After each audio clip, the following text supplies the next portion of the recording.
Because discussions of gender and sexual orientation are often so politically contentious, it is important to understand the science behind subjects such as transsexuality and the sexual continuum in order to advance a more unbiased perspective.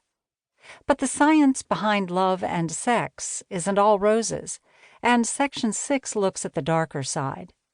Questions such as why people are drawn to narcissistic personalities or why some men buy sex are just as important as understanding why falling in love increases our creativity.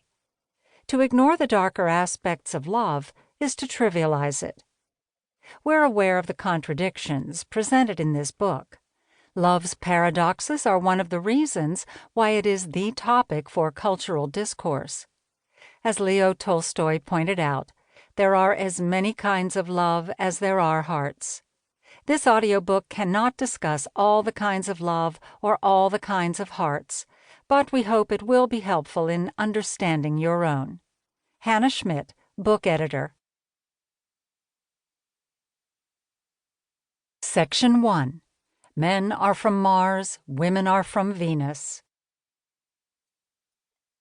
Men and Women Can't Be Just Friends by Adrienne F. Ward. Can heterosexual men and women ever be just friends? Few other questions have provoked debates as intense, family dinners as awkward, literature as lurid, or movies as memorable. Still, the question remains unanswered. Daily experience suggests that non-romantic friendships between males and females are not only possible, but common.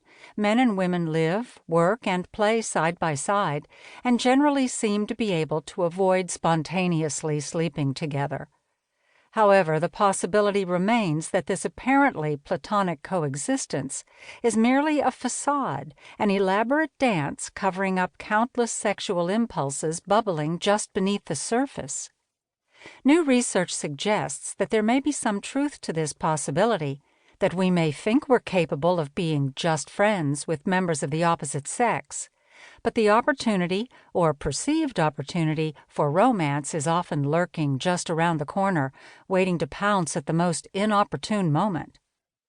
In order to investigate the viability of truly platonic opposite-sex friendships, a topic that has been explored more on the silver screen than in the science lab, researchers brought 88 pairs of undergraduate opposite-sex friends into a science lab. Privacy was paramount.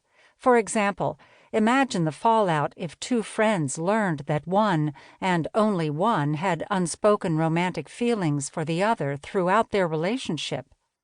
In order to ensure honest responses, the researchers not only followed standard protocols regarding anonymity and confidentiality, but also required both friends to agree, verbally and in front of each other, to refrain from discussing the study, even after they had left the testing facility. These friendship pairs were then separated, and each member of each pair was asked a series of questions related to his or her romantic feelings or lack thereof toward the friend with whom they were taking the study. The results suggest large gender differences in how men and women experience opposite-sex friendships. Men were much more attracted to their female friends than vice versa.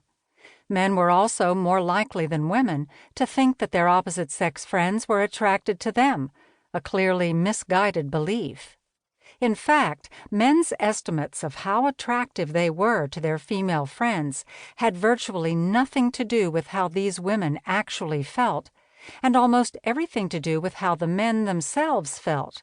Basically, males assumed that any romantic attraction they experienced was mutual, and were blind to the actual level of romantic interest felt by their female friends.